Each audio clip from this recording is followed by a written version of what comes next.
जय हिंद। स्वागत है आप सभी का आपके अपने चैनल लक्ष्य तक पर। तो चलिए, आज की क्लास का समय हो चुका है और आज की क्लास होगी हमारी हिंदी पेडागोजी।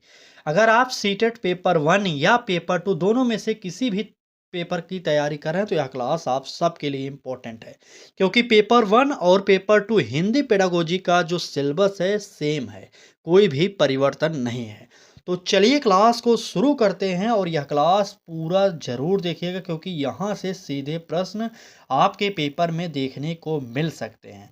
बहुत सारे महत्वपूर्ण प्रश्नों की श्रृंखला आज की इस क्लास में डिस्कस की जाएगी। तो चलिए लेट न करते हुए क्लास को शुरू करते हैं और आज की क्लास का पहला प्रश्न देखेंगे, कितने लोग इस प्रश्न का उत्तर सही बता देते हैं। चलिए, ये रहा पहला प्रश्न और पूछा जा रहा है कि भाषा अधिगम के संदर्भ में भाषिक इनपुट से क्या आशय है। ए ऑप्शन का रहा है केवल लिखित अभ्यास, बी ऑप्शन का रहा है बच्चों को मिलने वाला सार्थक भाषिक अनुभव, और सी ऑप्शन का रहा है कि व्याकरण के नियम, और डी ऑप्शन का रहा है कि पाठ्य पुस्तक की भाषा। अब सभी लोग पढ़ चुके हैं तो जल्दी से सब लोग एक तरफ से कमेंट बॉक्स में उत्तर देना स्टार्ट कर दीजिए, क्योंकि समय आपके पास जो भी बचा है उसमें हमें अधिक से अधिक मेहनत करना है। चलिए, जो हमने ट्रिक बताया था उसे एक बार ध्यान दीजिए और हम आपको फिर से बताने चल रहे हैं, ये ट्रिक ध्यान कर लीजिए, ठीक है। यहाँ पर डी ऑप्शन करें कि पाठ्य पुस्तक की भाषा। भाषिक इनपुट से कभी भी यह आशय नहीं होता कि पाठ्य पुस्तक की वह भाषा होनी चाहिए, इसलिए हमारा डी ऑप्शन कट जाएगा। सी ऑप्शन कह रहा है कि व्याकरण के नियम। बिल्कुल नहीं, व्याकरण के नियम। अगर आप हिंदी पेडागोजी पढ़ रहे हैं और व्याकरण का नियम वहां पर आ रहा है तो लगभग 99% वहां पर नेगेटिव जरूर होगा। और गणित पेडागोजी को पढ़ रहे हैं जहां पर सूत्र याद करने की बात किया जाए वह 100% गलत होता है। इतना आप जानते रहिए, ठीक। चले, और बी ऑप्शन कह रहा है कि बच्चों को मिलने वाला सार्थक भाषिक अनुभव, ये हमारा सही हो सकता है। ए ऑप्शन कह रहा है कि केवल लिखित अभ्यास। बिल्कुल नहीं, हमारा यहाँ पर उत्तर जो होगा बी ऑप्शन सही हो जाएगा। समझ में आया किस प्रकार से उत्तर निकाला जा रहा है ना। तो चलिए, अभी तो पहला प्रश्न है, अभी और प्रश्न दो चार देख लीजिए, उसके बाद आप खुद उत्तर निकालना जान जाएंगे। चलिए आगे आइए, अगला प्रश्न देखते हैं। कह रहा है कि सीटेट 2025 के अनुसार हिंदी शिक्षण का केंद्र होना चाहिए। देखिए, सीटेट 2025 के अनुसार पूछा गया, 26 नहीं रखे हैं, 25 के अनुसार पूछा है, क्योंकि 25 वाला तो पेपर हो चुका है ना, इसलिए यहाँ पर ये प्रश्न रखा है। और कई हमने प्रैक्टिस सेट को उठाया, वहां पर भी ये प्रश्न मिला, इसलिए हमने आपके लिए रख दिया, ठीक है। तो आप समझ जाइए कि हिंदी शिक्षण का केंद्र होना चाहिए तो वो होगा क्या। शिक्षक जो लोग टिक करें वो गलत होगा, बालक होगा। नोट करिएगा, चाहे 2025 का पूछे चाहे 2026 का पूछे, टाइपिंग एरर है, थोड़ा सा नोट करिएगा। सीटेट 2026 के अनुसार हिंदी शिक्षण का केंद्र होना चाहिए, वह होगा बालक, ठीक है। नेक्स्ट पर चलिए, कुछ सरल प्रश्न होंगे, कुछ कठिन भी होंगे। चलिए देखिए अगला प्रश्न। कह रहा है कि निम्न में से कौन सा कथन भाषा को लेकर सही है। बात सही की जा रही है, तो यानी कि 3 ऑप्शन है वो गलत है, एक ऑप्शन है वो सही होगा। क्या है? ए ऑप्शन कह रहा है कि भाषा जन्मजात होती है, या भी हो सकता है सही क्या। और बी ऑप्शन कह रहा है कि भाषा केवल विद्यालय में सीखी जाती है। सी ऑप्शन कह रहा है कि भाषा सामाजिक अंतःक्रिया से विकसित होती है। और डी ऑप्शन कह रहा है कि भाषा केवल व्याकरण का ज्ञान है। यहाँ पर चारों ऑप्शन ध्यान से पढ़िएगा तभी आपको उत्तर मिलेगा, ठीक है। तो चलिए सब लोग एक तरफ से कमेंट करिए। चलिए, ठीक है भाई साहब, वहाँ पर टाइपिंग एरर था, 2025 टाइप हो गया, 2026 कर लीजिए। चाहे 25 24 26 जो भी पूछता है आपसे, यही समझिए कि बालक ही केंद्र बिंदु होगा, बस इतना जानना है आपको, ठीक है। चले, आइए इस प्रश्न पर। देखिए, यहाँ पर ए ऑप्शन क्या कह रहा है कि भाषा जो है जन्मजात होती है। बिल्कुल नहीं होती, भाषा जन्मजात गलत है ये। बी ऑप्शन कह रहा है कि भाषा केवल विद्यालय में सीखी जाती है। आप ही बताइए, क्या भाषा सिर्फ विद्यालय में ही सीखी जाती है, अपने घर परिवेश पर नहीं सीखी जा सकती। इसलिए हमारा बी ऑप्शन कट जाएगा। सी ऑप्शन कह रहा है कि भाषा सामाजिक अंतःक्रिया से विकसित होती है, तो ये भी आपको पता होना चाहिए। बिल्कुल यही हमारा उत्तर जो है सही हो जाएगा। सी वाला ऑप्शन सबसे बेस्ट होगा, ठीक है। आइए आगे बढ़ते हैं, प्रश्न संख्या 4 देखते हैं। देखिए, कम समय में हम आपको अधिक से अधिक प्रश्न प्रोवाइड डेली कर रहे हैं। अगर आप भी हमारे साथ जुड़ना चाह रहे हैं तो आज ही चैनल के साथ जुड़ जाइए। क्लास अच्छी लग रही है तो लाइक भी करिएगा, ठीक। चलिए प्रश्न देखिए, कह रहा है कि हिंदी कक्षा में समूह कार्य का प्रमुख लाभ क्या है। समूह कार्य का प्रमुख लाभ पूछा जा रहा है। ए ऑप्शन का रहा है शोर बढ़ता है, बी ऑप्शन का रहा है कि शिक्षक का कार्य कम होता है, सी ऑप्शन का रहा है सहयोगात्मक अधिगम विकसित होता है और डी ऑप्शन समय अधिक लगता है। चलिए तुरंत बताइए कौन सा उत्तर यहाँ पर हमारा सही होगा। चलिए बिल्कुल, हिंदी कक्षा में समूह कार्य का प्रमुख लाभ क्या है? देखिए शोर बढ़ता है ये हमारा गलत हो जाएगा। शिक्षक का कार्य कम होता है, समूह कार्य का मतलब ये नहीं कि शिक्षक काम ही ना करे, ऐसा नहीं है, हमारा गलत हो जाएगा। सहयोगात्मक अधिगम विकसित होता है, बिल्कुल सहयोग की भावना जो है हमारे अंदर विकसित होती है समूह कार्य के दौरान। ठीक, समझ गए। और समय अधिक लगता है, डी ऑप्शन, इसलिए हमारा कट जाएगा। चलिए आगे बढ़ते हैं और देखते हैं हमारा प्रश्न संख्या 5 क्या कह रहा है। ठीक है, बाल केंद्रित हिंदी शिक्षण में शिक्षक की भूमिका क्या होती है? हमने आपको ये पहले ही बता दिया, शिक्षक की भूमिका चाहे एबीएस में पूछा जाए, हिंदी में पूछा जाए, एसएसटी में पूछा जाए या साइंस में पूछा जाए, चाहे जिस भी सब्जेक्ट में पूछा जाए। ठीक है, वहां पर दो तीन शब्दों को याद करिएगा, मार्गदर्शक, सहायक, सुविधादाता, परामर्शदाता। ये दो तीन शब्द ऐसे हैं जो आपको हमेशा मिलेंगे जहां पर भी शिक्षक की भूमिका पूछी जाएगी। तो यहाँ पर ढूंढिए किस ऑप्शन में है। बिल्कुल, यहाँ पर तीसरे ऑप्शन में मार्गदर्शक व सहायक, यहाँ पर नोट करिए, इसका उत्तर जो है तीसरा हो जाएगा। ठीक, बिल्कुल, अभी तक 5 प्रश्न हो चुके हैं, कितने प्रश्न आपके सही हुए इसको भी आप कमेंट में बताइएगा। चलिए देखिए, थोड़ी सी क्लास की स्पीड तेज होगी मुझे पता है, लेकिन सिद्धांत यही हमारा कि थोड़ा सा समय कम लगे और आपको अधिक से अधिक प्रश्न मिल जाएं। ठीक है, चलिए पठन कौशल के विकास में सबसे पहले क्या आवश्यक है? आलोचनात्मक दृष्टि, शब्द पहचान, व्याकरण ज्ञान, तेज वाचन। बताइए, पठन कौशल के विकास में सबसे पहले क्या आवश्यक है? प्रश्न संख्या 6 का उत्तर बताइए। चलिए बिल्कुल, देखिए यहाँ पर तेज वाचन नहीं होगा भाई साहब, तेज वाचन नहीं ना, तो व्याकरण का ज्ञान होगा। हमारा जो इम्पोर्टेंट है वो होगा शब्द पहचान। पठन कौशल के विकास में जब शब्दों को ही नहीं पहचानेंगे तो कैसे होगा पठन कौशल का विकास। इसलिए नोट कर लीजिए, बी वाला ऑप्शन यहाँ पर सही हो जाएगा। ठीक है, चलिए नेक्स्ट देखिए क्या करा है अगला प्रश्न हमारा। त्रुटि विश्लेषण से शिक्षक को क्या जानकारी मिलती है? बात त्रुटि विश्लेषण की जा रही है। ए ऑप्शन बच्चे की असफलता, बी ऑप्शन परीक्षा की कठिनाई, सी ऑप्शन सीखने की अवस्था और डी ऑप्शन पाठ्यक्रम की कमी। चलिए प्रश्न संख्या 7, त्रुटि विश्लेषण से शिक्षक को क्या जानकारी मिलती है? देखिए अगर बात त्रुटि विश्लेषण की जाए तो पाठ्यक्रम की कमी ये कभी नहीं पता चलता, आप जानते होंगे। ठीक है, और बच्चे की असफलता इसका पता कैसे लगाएंगे भाई साहब, बच्चा असफल नहीं होता ये जानते रहिए। परीक्षा की कठिनाई का भी नहीं पता चलेगा। उत्तर जो होगा सीखने की अवस्था का पता चलता है, सी वाला ऑप्शन सही होगा। ठीक, क्या बोल रहे हैं भाई साहब, गति तेज है, क्या करें भाई, कम समय में अधिक प्रश्न कराना होता है। ठीक है, डेली।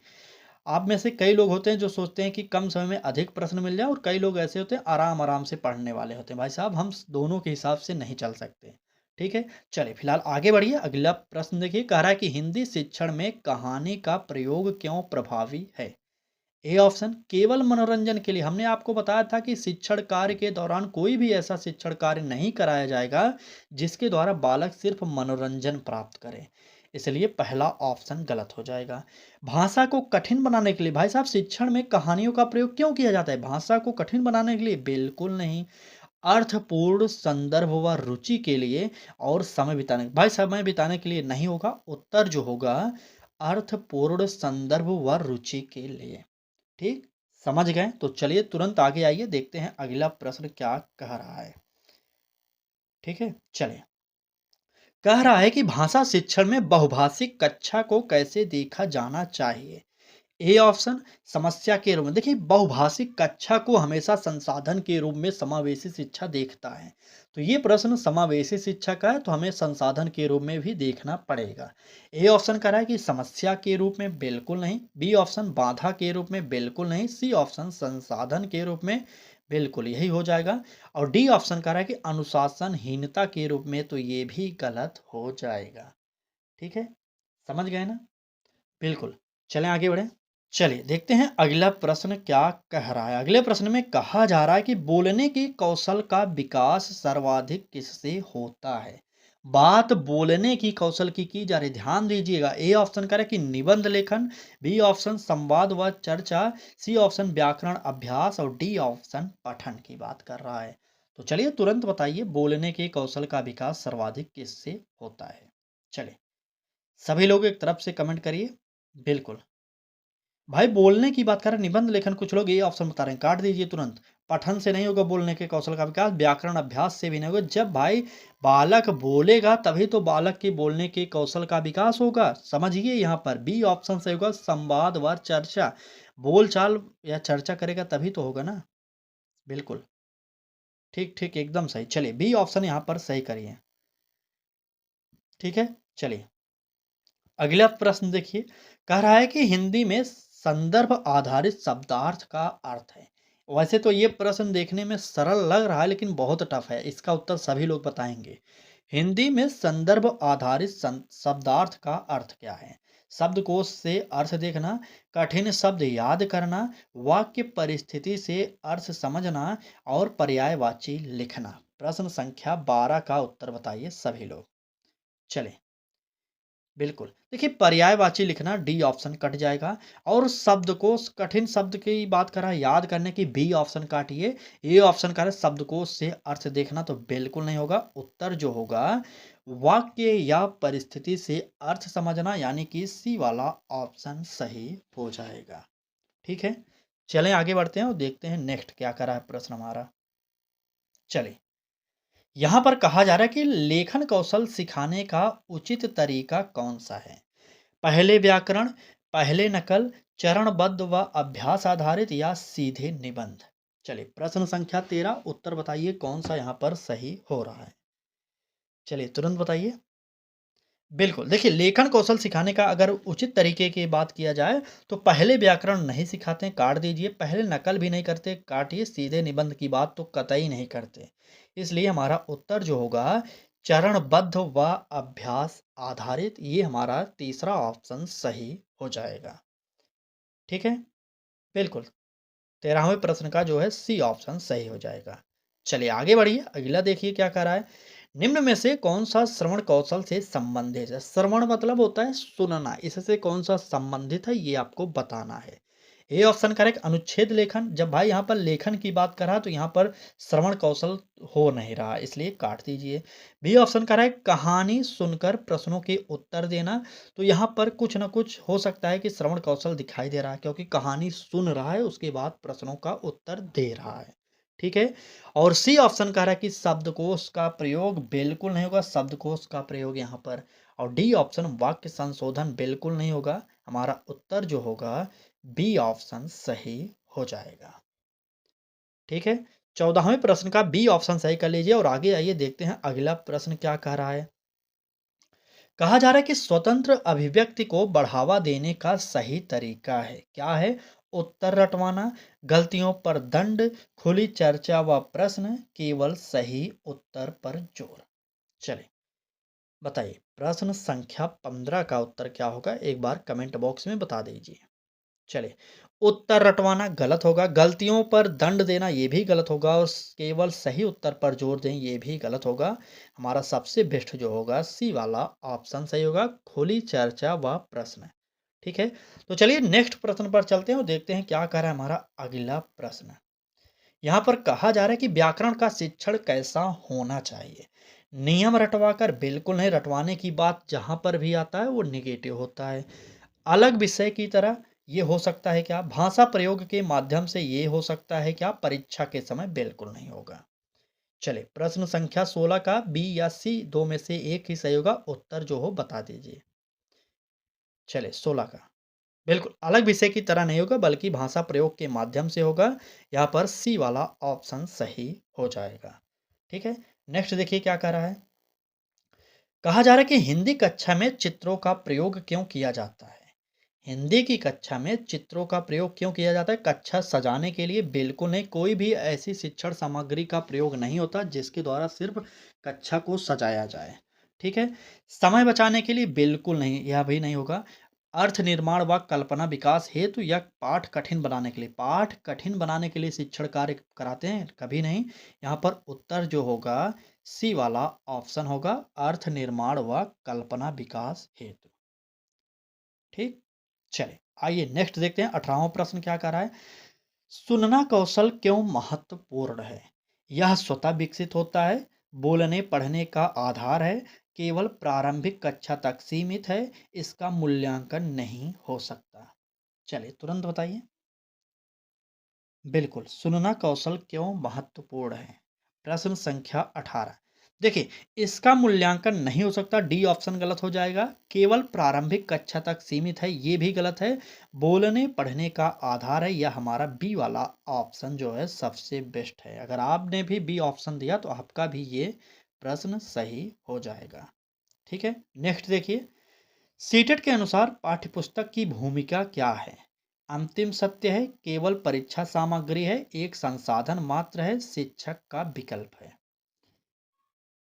चलिए, सीटेट के अनुसार पाठ्यपुस्तक की भूमिका क्या है? चलिए, अंतिम सत्य ये गलत हो जाएगा। शिक्षक का विकल्प है, ये भी गलत है। एक संसाधन मात्र है, बिल्कुल ये हमारा तीसरा ऑप्शन सही हो जाएगा। ठीक है, एक संसाधन के रूप में बिल्कुल। चलिए नेक्स्ट देखिए क्या कह रहा है। अगला प्रश्न में कहा जा रहा है कि कक्षा में बच्चों से प्रश्न पूछने का उद्देश्य होता है डर पैदा करना, बिल्कुल नहीं। क्या टीचर सिर्फ इसलिए प्रश्न पूछता है ताकि बालक डर जाए? तो कभी नहीं। उत्तर याद कराना, बिल्कुल नहीं। सोच व संवाद को बढ़ाना, समय भरना। समय भरना गलत हो जाएगा, यहाँ पर हमारा सी वाला ऑप्शन सही होगा। ठीक है, सी ऑप्शन सही कर लीजिए और आगे आइए देखते हैं अगला प्रश्न क्या कह रहा है। अगले प्रश्न में कहा जा रहा है कि पुनरावृत्ति कब सार्थक होती है? रोज एक सा पढ़ाने पर, बिल्कुल नहीं। केवल परीक्षा से पहले, बिल्कुल नहीं। नए संदर्भ व गतिविधियों के साथ, केवल लिखित रूप में, बिल्कुल नहीं। ठीक है, चलिए। डेली हम 20 प्रश्न कराते थे, लेकिन आज हम आपको 2-3 प्रश्न और करा देंगे। चलिए आगे आइए, अगले प्रश्न देखते हैं। अगले प्रश्न में कहा जा रहा है कि हिंदी भाषा शिक्षण का अंतिम उद्देश्य क्या है? हिंदी भाषा शिक्षण का अंतिम उद्देश्य आपसे पूछा जा रहा है। शुद्ध व्याकरण होगा, परीक्षा में उच्च अंक होंगे, प्रभावी संप्रेषण व अभिव्यक्ति होगा, पाठ्यक्रम पूर्ण करना गलत है। शुद्ध व्याकरण ये भी गलत है और परीक्षा में अच्छे अंक की बात, उच्च अंक की बात, ये भी गलत है। सी ऑप्शन यहाँ पर भी सही हो गया। देखिए, हिंदी पेडागोजी टफ नहीं होता, बस आपका डर है। थोड़ा इंतजार करिए, 2-4 दिन हमारे साथ क्लासेज को देखिए, यकीन मानिए आपका संपूर्ण जो डर है वो भाग जाएगा। ठीक है, चलिए आज की क्लास यहीं तक थी। क्लास अच्छी लगी हो तो लाइक कर दीजिए। अगर आप भी हमारे साथ जुड़ना चाह रहे हैं तो जुड़ जाइए, यूट्यूब से या फेसबुक, जिससे भी जुड़ना चाह रहे हैं जुड़ जाइए, क्योंकि क्लासेज डेली दोनों जगहों पर हो रही हैं। ठीक है, आज की क्लास को यहीं पर समाप्त करते हैं। क्लास कैसी लगी आपको ज़रूर बताना है। और हाँ, आज इस क्लास में टोटल 22 प्रश्न कराए गए। इसमें से कितने प्रश्नों का उत्तर आपने सही किया, ये भी कमेंट बॉक्स में ज़रूर बताइएगा। ठीक है, कल किस विषय की क्लास होनी चाहिए, ये भी आप कमेंट बॉक्स में ज़रूर बता दीजिएगा। ठीक है, आपके अकॉर्डिंग क्लास लगा दी जाएगी। चलिए, धन्यवाद।